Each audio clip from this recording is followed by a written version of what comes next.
Selamat siang Ibu dan teman-teman.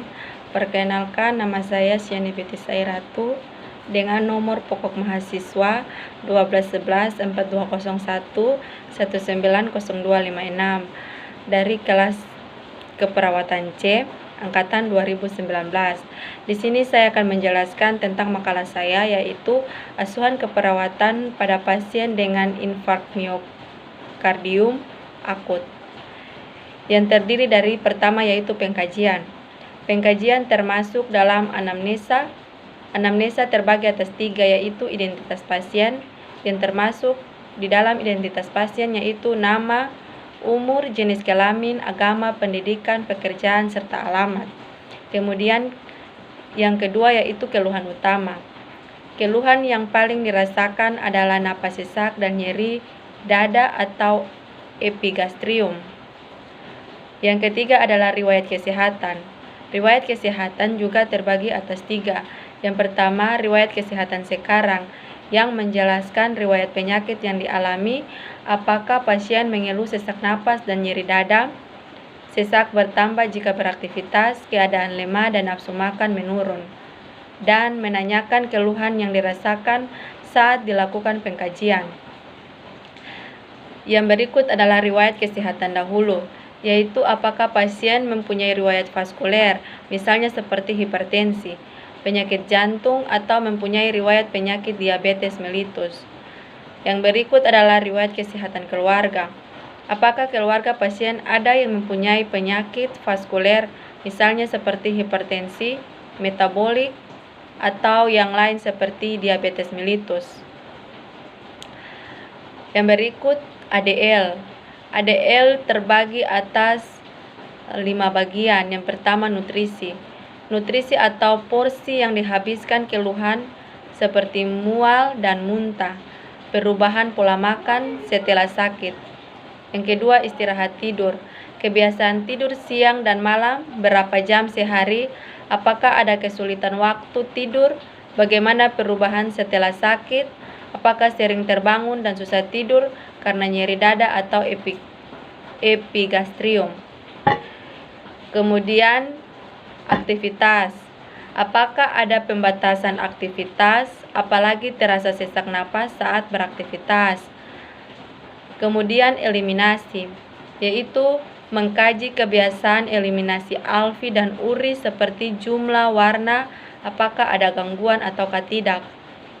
Kemudian personal higiene, yaitu mandi, kebersihan badan, gigi dan mulut, rambut, kuku, dan pakaian.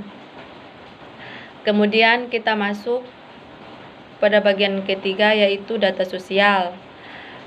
Data sosial itu bagaimana hubungan klien dengan keluarga dan bagaimana peran klien di rumah dan di rumah sakit. Kemudian data spiritual, yaitu bagaimana persepsi klien, persepsi klien terhadap penyakit dan hubungan dengan agama yang dianut. Kemudian kita masuk pada pemeriksaan fisik. Pemeriksaan fisik itu terbagi atas 2, yaitu pemeriksaan primer dan pemeriksaan sekunder. Pemeriksaan primer yang terbagi atas 3 bagian, yaitu airways, breathing, dan circulation. Kemudian pemeriksaan sekunder terbagi atas 8 bagian, yaitu aktivitas, sirkulasi, integritas ego, eliminasi, makanan atau cairan, higiene, neurosensori, nyeri atau ketidaknyamanan gejala. Kemudian pernafasan. Pernafasan gejalanya itu terdiri dari dyspnea tanpa atau dengan kerja, dyspnea nokturnal, batuk atau tanpa produksi sputum. Kemudian kita masuk pada pemeriksaan penunjang infark miokardium akut, yaitu EKG. Yang pertama EKG untuk mengetahui fungsi jantung. Yang kedua enzim jantung. Yang ketiga elektrolit. Yang keempat sel darah putih. Yang kelima kecepatan sedimentasi. Yang keenam kimia. Yang ketujuh GDA. Yang kedelapan fotodada. Yang kesembilan ekokardiogram. Yang kesepuluh pemeriksaan pencitraan nuklir. Pencitraan darah jantung mengevaluasi penampilan ventrikel khusus dan umum, gerakan dinding regional, dan friksi ejeksi aliran darah. Yang pertama, angiografi koroner menggambarkan penyempitan atau sumbatan arteri koroner. Biasanya dilakukan sehubungan dengan pengukuran tekanan serambi dan mengkaji fungsi ventrikel kiri. Prosedur tidak selalu dilakukan pada fase kecuali mendekati beda jantung, angioplasti, atau emergensi. Kemudian digital subtraksion angiografi, teknik yang digunakan untuk menggambarkan memungkinkan visualisasi aliran darah serambi jantung atau katup ventrikel, pembentukan plak area nekrosis atau infark miokardium, dan bekuan darah. Kemudian tes stres olahraga menentukan respon kardiovaskuler terhadap aktivitas atau sering dilakukan sehubungan dengan pencitraan talium pada fase penyembuhan.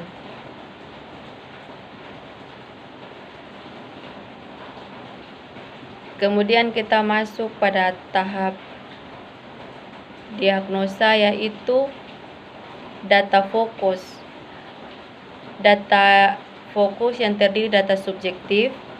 Pasien mengatakan ketidaknyamanan atau dyspnea saat beraktivitas,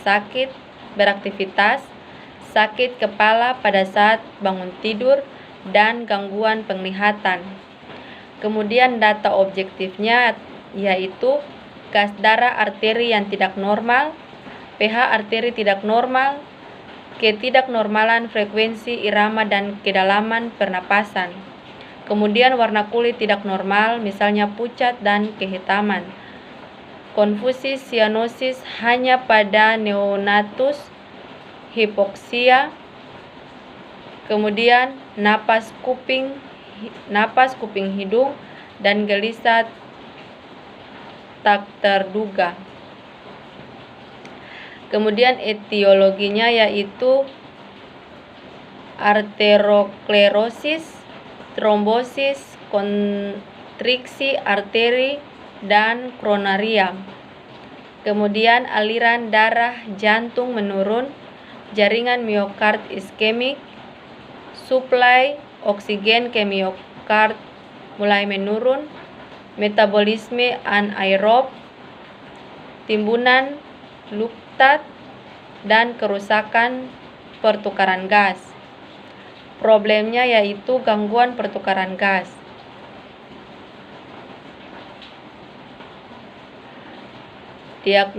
Kemudian diagnosa.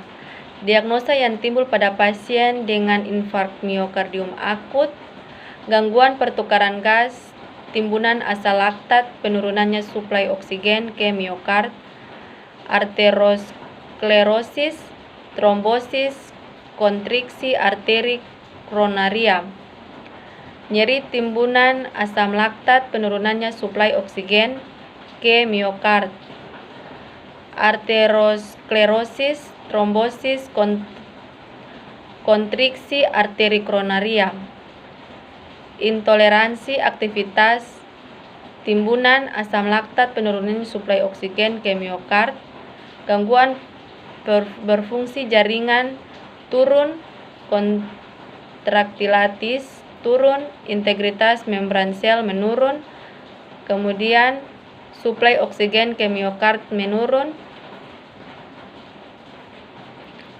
kemudian merasa cemas, nyeri, timbunan asam laktat, penurunan suplai oksigen ke miokard.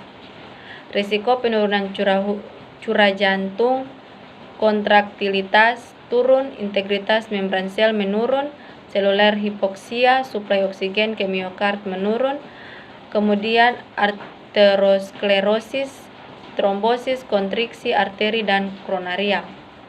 Risiko kelebihan volume cairan, yaitu ekstraseluler, kegagalan pompa jantung, kontraktilitas mulai menurun, integritas membran sel mulai menurun, sel hipoksia, suplai oksigen ke miokard mulai menurun, kemudian aterosklerosis, trombosis, kontriksi arteri, dan koronaria. Kemudian kita masuk pada bagian intervensi, yaitu diagnosa keperawatannya. Yang pertama yaitu gangguan pertukaran gas, timbunan asam laktat, penurunan suplai oksigen ke miokard, aterosklerosis, trombosis, kontriksi arteri, dan koronaria. Tujuannya yaitu gangguan pertukaran gas berkurang, dan kriteria hasilnya yang pertama yaitu pertukaran gas karbon dioksida dan oksigen di alveoli untuk mempertahankan konsentrasi gas darah arteri.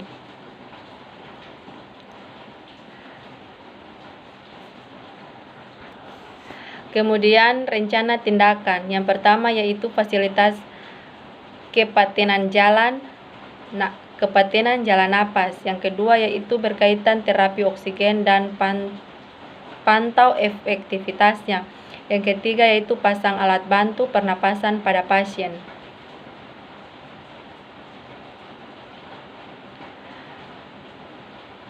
Kemudian kita masuk pada bagian implementasi, yaitu tindakan keperawatan dilaksanakan sesuai dengan intervensi yang telah dibuat.